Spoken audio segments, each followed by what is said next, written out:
Come on. Come on.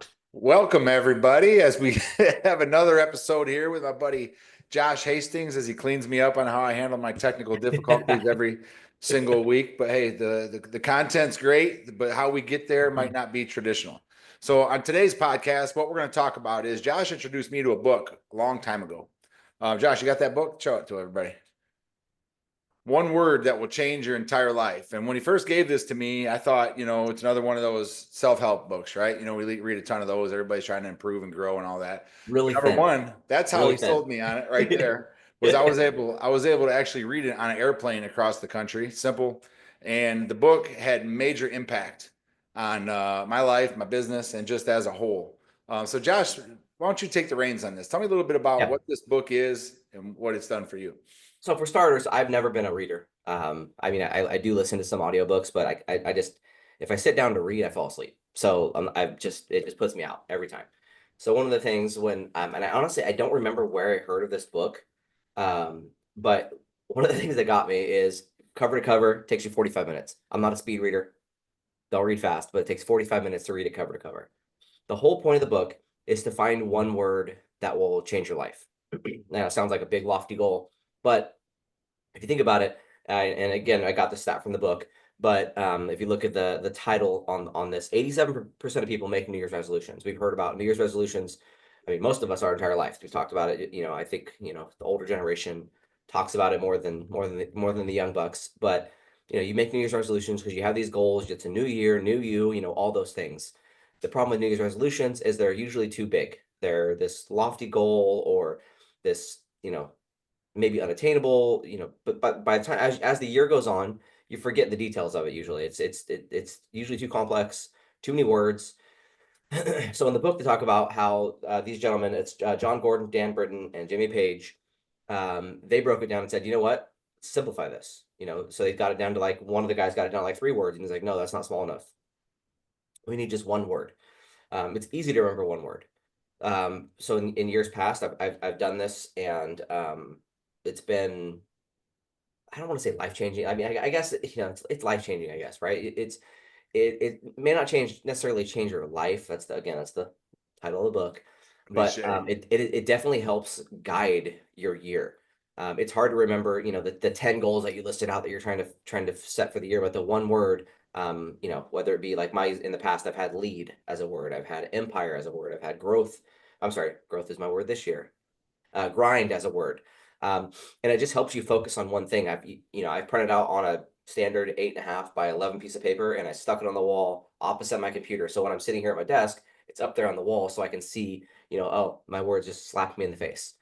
But you just focus on one word. And as you go through the book, it helps guide you to your word. You're not choosing your word. Your word is actually finding you or choosing you. And now I know that's weird, a little voodoo, a little weird to say. There is some spiritual part of the book. So if you are religious or believe in God, whatever that is, or whatever your God is for you, you can relate to it in your way. I have a cousin who doesn't necessarily believe in God. He's a science guy. I even had him read the book, and I was like, hey, I get it. Just don't hold on to the spiritual part of it. Like if that's not you, that's not. But you can get an idea of what the book is meant to do. Um, but typically, when you're reading the book, my word has always come to me. It's not like this big light flashes and I'm like, oh, there's my word. No, it's as you're reading it and going about your business. I read this book driving home New Year's Day actually from Tahoe, and I reread it. I reread it every year actually right around the first of the year to help refocus my mind to try and again find my word. Like I said, this year my word is growth. For me, it's not just growth. How old am I? What year is it? 25. I'm 44. I'll be 44 this year, right? I'm not growing any taller. So it's not growth like typically I'm growing the wrong way now in this day and age, but I'm not growing any taller. It's not growth like necessarily like physically. It's more like mentally growth in my relationships, growth in my business, growth with my kids, growth in my just activities that I want to do. Like as an example, I talked about it on the last one. I was a head coach for a junior varsity football team last year. It was my first year head coaching. So growth in that, I want to be better at what I did. So it's growing your knowledge base, growing it, growth in everything that you do. Rick why don't you, what are your, what's your experience been like? Well, first of Well, all, let's hear about what your word is for this year. let's unpack some of that first. Okay, all right, unpack, unpack. So the all the way back to when you first started this, what impact has it had? I know that we were talking, but before both of us ended up coaching and working with real estate investors on the road, you had come up with a word that you didn't know was going to lead to that, but ended up leading to that. What's some of That's the funny. impact over the years from this one word that you've been able to come up with, and different things that it's done for you Yeah, subconsciously you didn't know, where you didn't expect? yeah, it's kind of funny. The word you said twice was actually lead. The year that I vividly remember.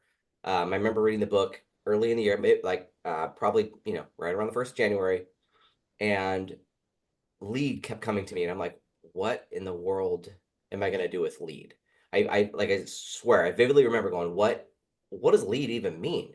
I mean, this is probably 2014, 2015. I don't remember the exact year.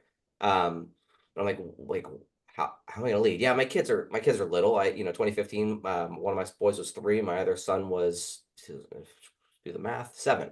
But yeah, of course. Okay, I'll lead my kids, do it lead in my marriage, I guess. Okay. So as the year started going on, um, this opportunity came to coach other real estate investors. So that was like, oh wow, okay, that is pretty leading, right? So I'm like, okay, well maybe this is meant for me. So that's the year that I got into coaching for other real estate investors in the business that we do. Had my word been lead, would I done it? I mean, probably, but like it's just weird how your word can help define and guide your year. That's my big one that I remember.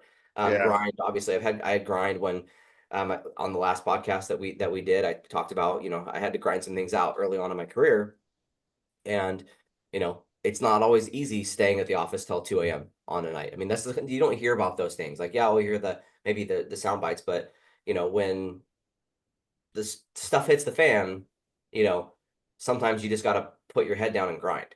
Right. And there was about a 2 year period, even though it wasn't my word of over a 2 year period. I mean, there was about a 2 year period where I just had to grind.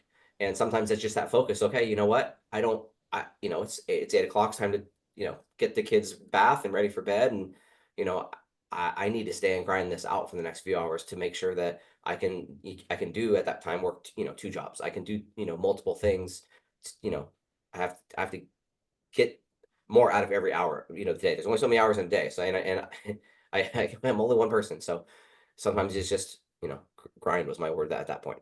So when you have these things, I'm a big believer in, manifesting, and your conversations have an impact on who you are, what you do. If you, the cliche thing in the entrepreneurial world is, what do they say? Eagles fly alone and pigeons flock together, whatever it is, right? But it's very important that I've learned over the years to have, like, now we're talking about this special word, or have high level conversations, or manifest, speak something into existence, talk about something that you want for yourself or your family or your finances or your faith or fitness, whatever it is, that those things will become a reality. And the opposite side of that, if you're always focused on the downside of things, you're always focused on the fear, you're always focused on rather than what could go right, what could go wrong, those kind of things will happen to you too, right? So the fact that you have the framework of just being able to say, hey, this is going to be my guiding light for the year, and this year it's going to be, what did you say it was this year? Growth. Growth. Okay, Yeah. because you guys are in a growth phase of your business with the kids.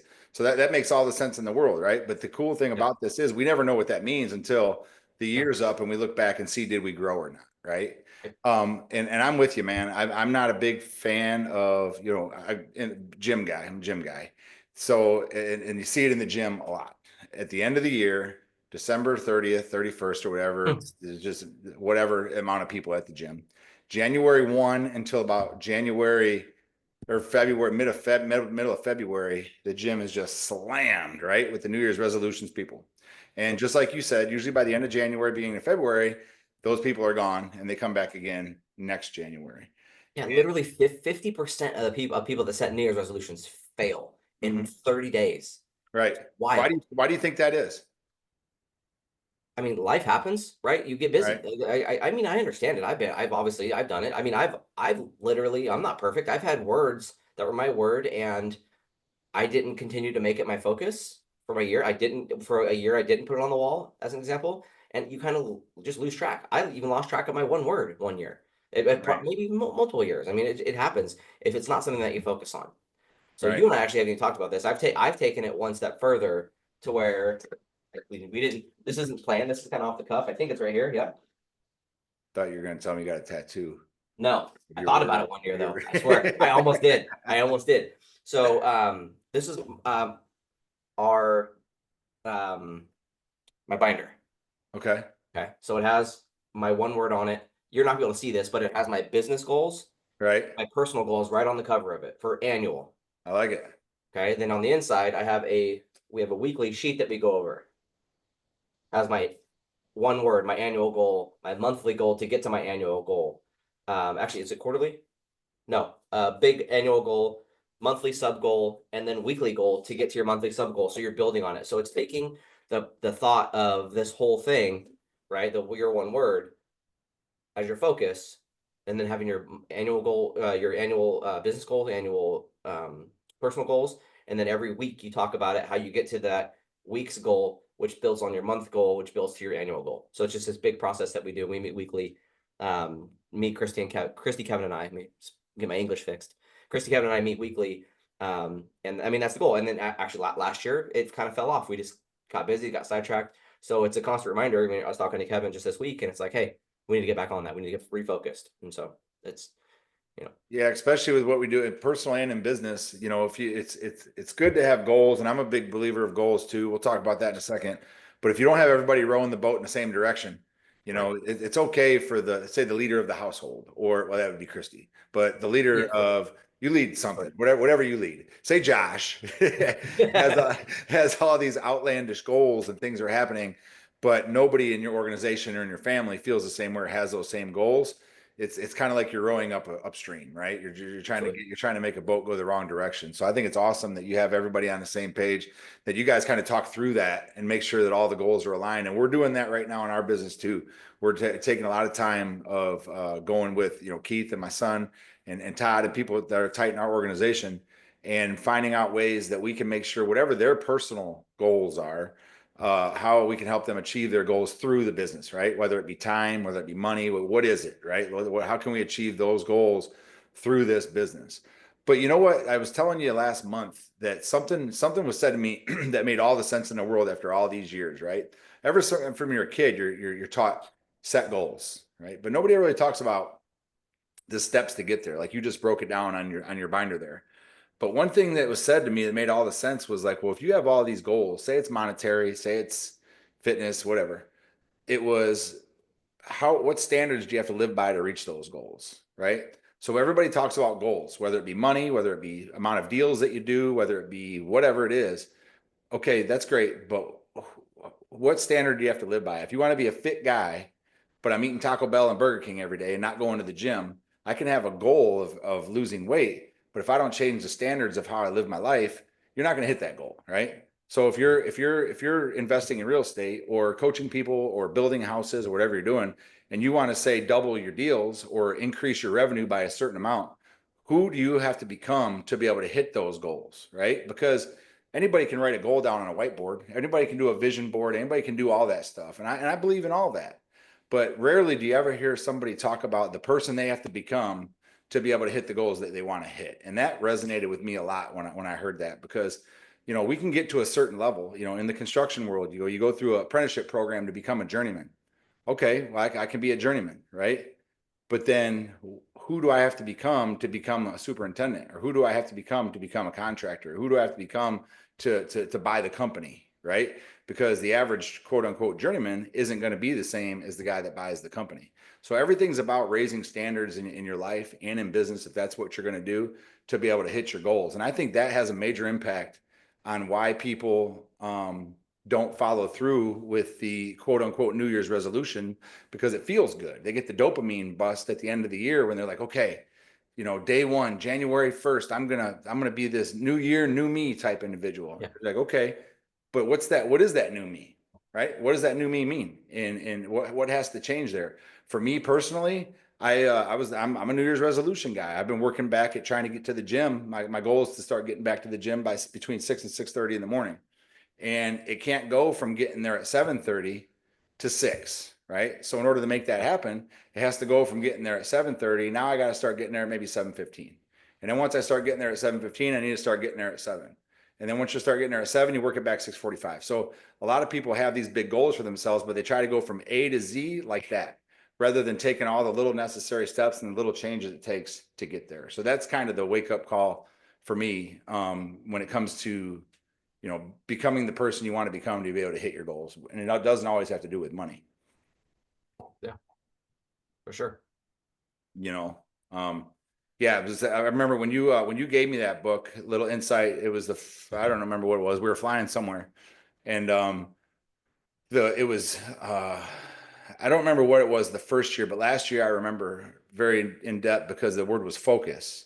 And the reason it was that is because we were all over the place. My son had just come on the business full time, and I was trying to stay focused on keeping him focused to get his real estate license. Before we ever thought about any investing stuff, the goal was to get his real estate license and start working on real estate transactions to start building a pipeline of business for him.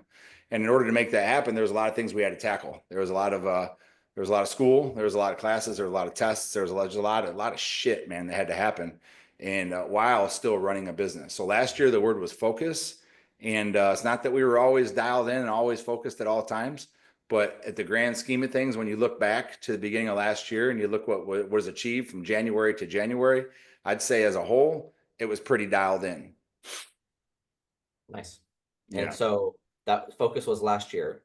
Focus was last year. You mentioned Yeah. you started talk. You didn't get to there. What's your word for this year? Standards. So standards, whatever you want to call it, standards is more of a.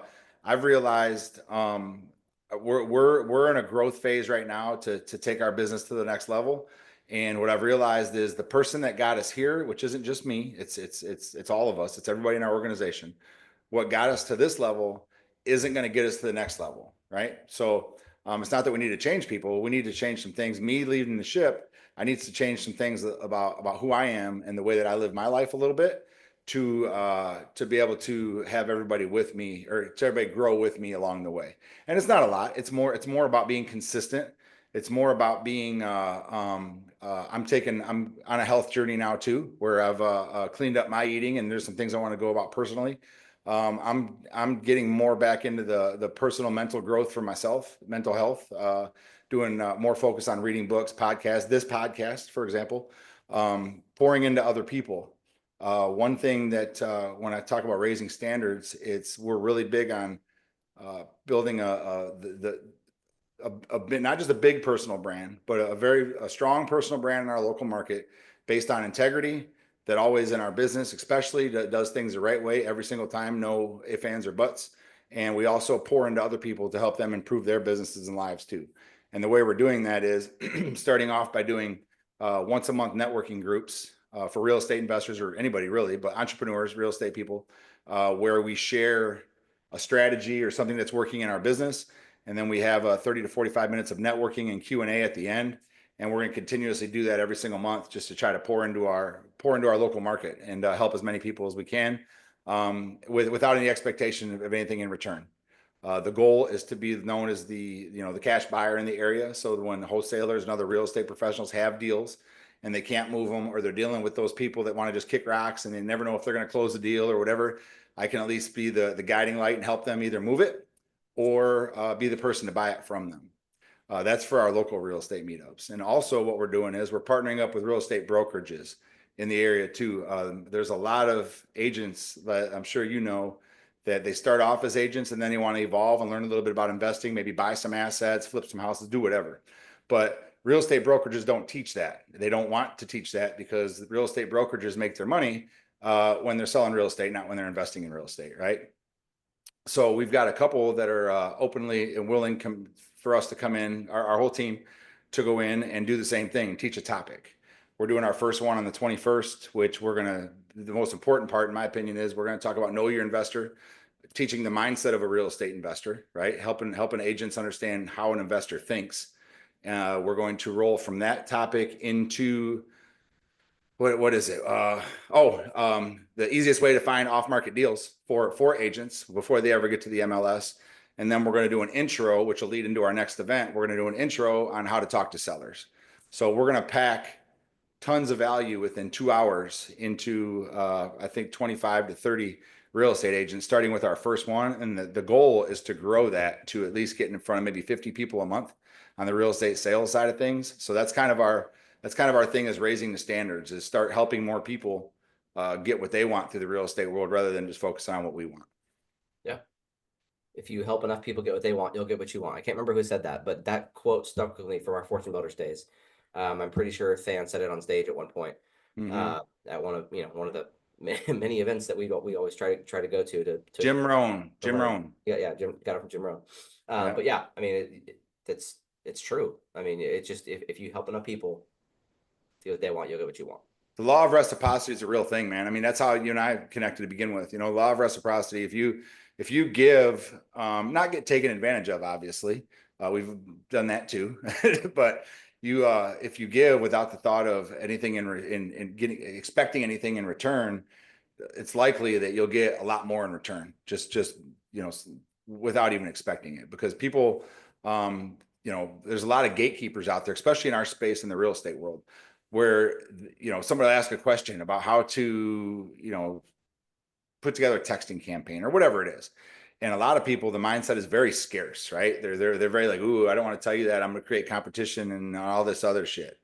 Well, what we've learned is do the exact opposite and give it all away. It's called being the generous expert model, right? Be the generous expert, give it all away, help these other people grow. And who's the first person that they're going to think about when they generate their first deal, right? When they generate their first lead, or they got a house that they, needs to be rehabbed or whatever, you're the first person they're thinking about. So you just focus on helping other people with whatever it is they might need. It doesn't even have to be real estate. I'm just using that as an example, but you just never know what might come back to you and the relationships you build along the way. Yeah, for sure. Yeah, it's kind of what it's an old book now, but Gary Vee's book was jab, jab, jab, right hook. Yeah. Jab, jab, jab is your give, give, give, give, give, give. Yeah, 3 gives before you have your right hook is your ask. Yeah. He's more sales kind of driven in that sense, but it's kind of the same concept. So a lot of those concepts are out there, and I feel like honestly, the more and more, like, I guess you call them self-help books that you read, I mean, there's a lot of overlapping ideas, and you start to get like these almost like core ones. You're like, oh wow, okay, I'm feeling this in this book and this in this book, and then and you're like, okay, this is the avenue that is like it's the common ground in all of them, and that what we just talked about, just the giving model it's one that you hear a lot about when you're in reading a lot of these books. Yeah, a lot of the books that you read, I mean, most of them, if you read the concept, some people aren't heavy on faith. I'm a believer, and most books that you read are foundational of something out of the Bible. Like most of them tie right back into the concept out of the Bible. And beyond that, you got books that were written in the 20s. Obviously, there's other Think and Grow Rich, or just so many books that were written way before our time, that now all these writers and all this stuff, they just take little concepts out and they expand on them, because whether they're for you or they're not for you, the mental aspect of personal growth is a thing, right? It really is. And maybe it's not for everybody, but just the simple thing of reading 10 pages a day. I mean, I got this little book here that I'm reading again. It's just called what is it called? The Little Black Book of Connections, right? And it just talks about, it's just a simple book, teaches you how to be a better person, how to connect with people better, right? Especially in this day and age of where people are more secluded, people are more used to being behind computer screens like you and I are right now. Yeah. They got the tech neck, they got the tech neck of always looking down at their computer screens, and just trying to push back on that a little bit and just try to bring some value. So yeah, I think that's cool, man. So yeah, I wanted to thank you for that whole, we kind of got sidetracked a little bit, but that last word, or that one word is it's a real thing, man. And actually I've got my son reading that book right now as we speak. Good. Yeah, and let me know. I think I sent it to you in the past, my goal planning worksheet, if you want to do weekly meetings. I mean, you feel free. Taylor actually, Taylor actually kind of helped us put it together back, I don't know how many years ago it was. And so we all meet. So if that's something you want or anyone in your group wants, just let me know and I'll shoot it over to you and you can share it out too. It's simply, 2 pages. It's a cover sheet and then a weekly check-in sheet that you go over. It's super basic, but it really helps you kind of like, okay, yeah, your big annual goals may be lofty, but if you break, if I need, just simplify it, right? So if I want to sell 12 flips a year. Like, okay, how do I get to 12 flips? Well, first things first, in January, I need to buy one, or I need Yep. to sell one. I need to sell one a month, or if I don't have any in the pipeline, I need to get things rolling. So in January Yep. 1, week 1, what do I need to do?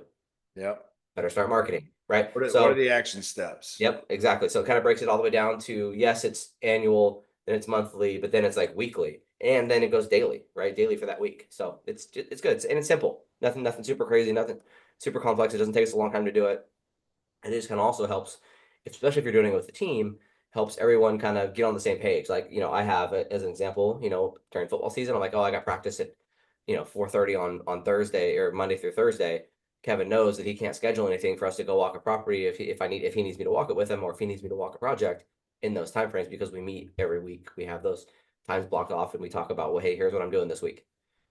So it helps everyone get on the same How page. does it work for you with your I know you're a big calendar guy and I'm trying to be better at my calendar this year as well. How does that work for you when you have a foundation of goals you're trying to hit for the year or standards you're trying to set for yourself when you do start getting sidetracked? Maybe you get a little laxed and you miss a meeting, or maybe summertime rolls around and things happen. You get a little laxed and you miss a meeting here. Maybe you get a little sidetracked there or whatever. How do you reel that back in? Because life happens. Yeah, I mean, most of the time it's the team, right? Saying, hey, I know we couldn't maybe we had something on a Tuesday we couldn't meet when let's just push it to another day in the week. Or if we have to skip a whole week for whatever reason, a vacation, whatever it be, then you just got to make sure your team helps you get back on track, whether that be you, someone else on your team, but it's relying on other people. Right. But the key is to get back to that meeting. Yeah. And you guys do them once a week. Okay. Yeah. Yep. That's awesome, man. That's awesome. Yeah. Do you, how does that affect the Last home year life? we met every Tuesday.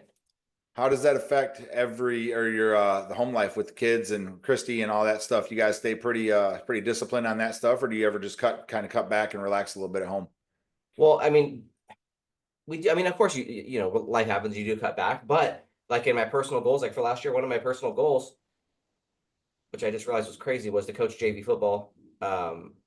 And I became the head coach because this was set in January of last year. Okay. And I ended up becoming the head coach. 15% body fat. Nah, didn't hit that.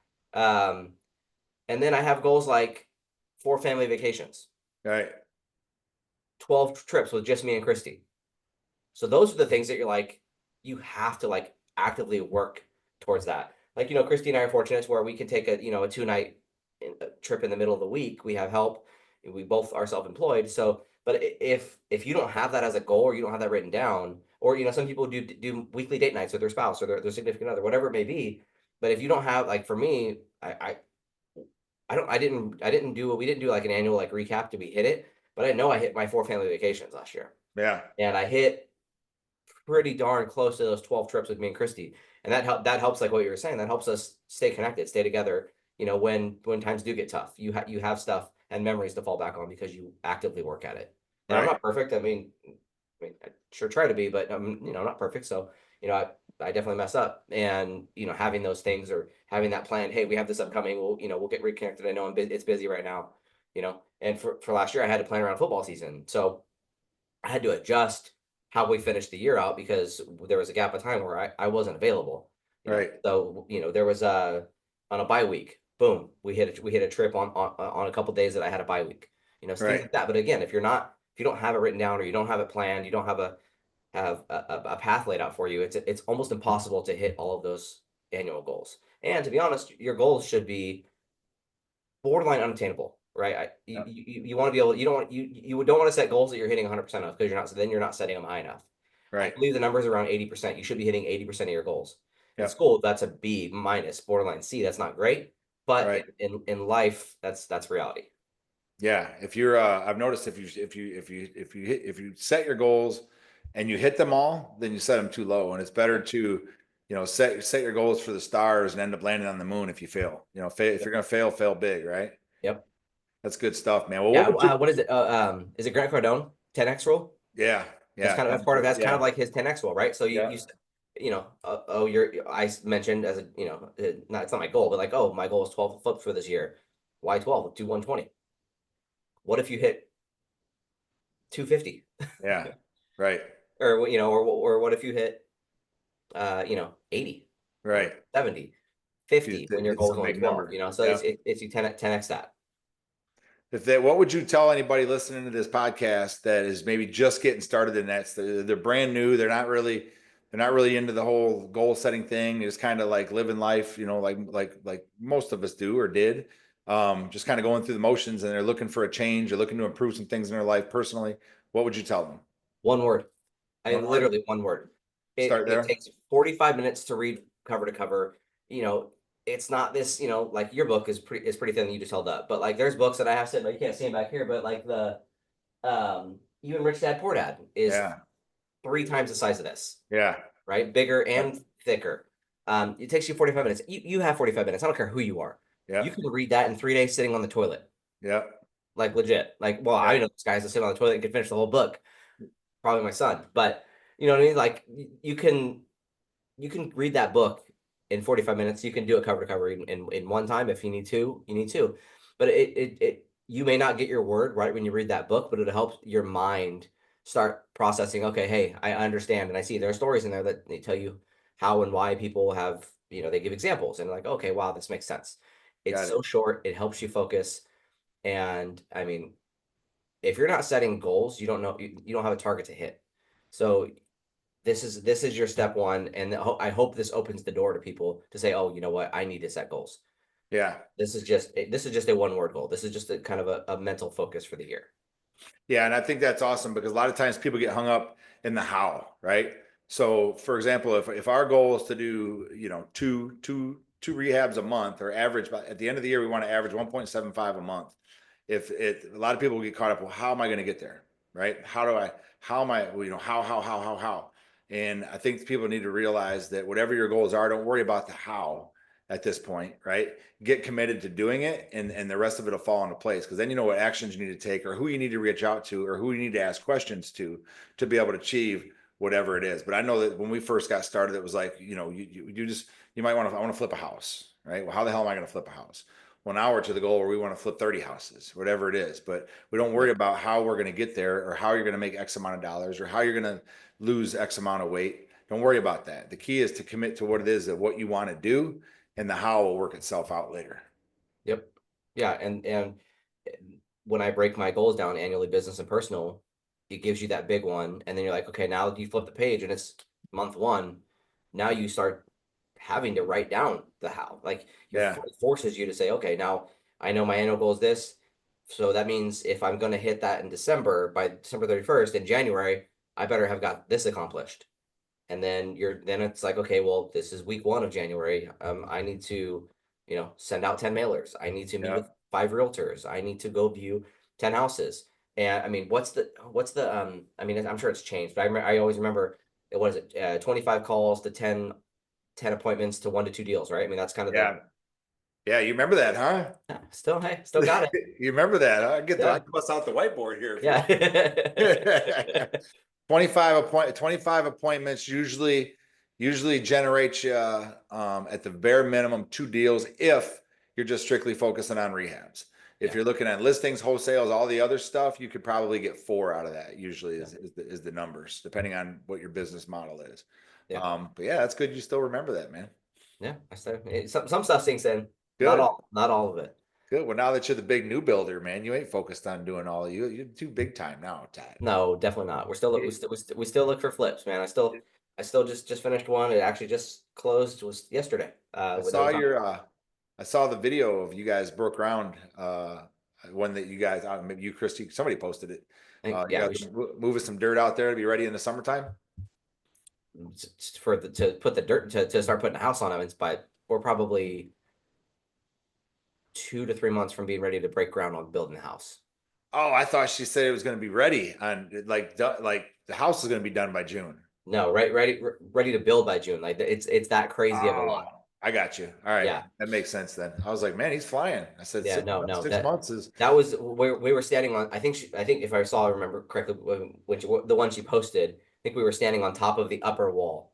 That's okay. about a 12-foot wall or 10 to 12-foot wall. Then you step down, there's going to be another 10 to 12-foot wall to get down to the pad level. And there's more walls around the side. It's a crazy lot. I can't wait to share that one when it's done. That's We sweet. started doing drone footage from the beginning, like from a just overgrown hill before we started cutting or doing anything. So that one's gonna be a cool video when it's done from start to We'll finish. have to go see it in April when we come out there. Yeah, we'll walk on some dirt in April. It'll I'll be there. bring I'll have another one for you that'll probably be done in April. I'll bring my tool bag and show you guys how it's done. Yeah, for sure. You'll need a shovel because it's just gonna be dirt. Hey, it's all right. I've dug a hole before. Hey, well, anybody who's listening to this podcast, we're just getting rolling here, and the reason we do this is to share as much content that we can do to help people. Whether it doesn't matter if you're a real estate investor, if you're just living life, whatever it is, we're just a couple of average guys that tend to get into real estate investing and having a little bit of success at it. We try to bring that back and share it with as many people as possible. These little nuggets that we're sharing, this isn't a sales pitch for the word for the book. No. What we're doing is sharing things that impact us. So sometimes it might be a book. Sometimes it might be, we might just get on here and talk about absolutely nothing. But today it was the beginning of the year. There's a lot of people setting themselves up for their 2025. And before you know it, it's going to be 2026. It seems like people forget to tell you that from the age of, I'll be 47 years old this year. The age is from 25 to before you know it, you're 47. So this year right now, we just started 2025 this month. And before you know it, we'll be halfway through it. So Hey, the good news is though, if you take care of yourself, you'll still feel like you're 25. that's it. That's it, brother. That's what we do. Yeah, like you're saying, this isn't a real estate book. This has nothing to do with real estate. This No. isn't, yes, Rick does the whole REI real estate podcast, but this is just a life book. So even if you're just watching this, that you just happen to stumble in here, then you're like, what are these two dudes talking about? This book will help you. It doesn't matter who you are. Yeah, we just try to make an impact. Certain books have drastically changed the trajectory of my entire life and my family. So this just happened to be one that we were talking about. We wanted to share with everybody. So I hope you got some content or some value out of this podcast, and pay attention and listen for the next one. If you're on social media, if you could do me a favor, give me a like and then share it out with your friends you think you might like this. And if there's any other topics that you'd like to learn more about, don't hesitate to drop us a message and we'll do that for you. Until then, thank you everybody for coming out. And Josh, thank you for jumping on, and we'll do it again soon. Yeah, thanks for the advice, sir. Appreciate it.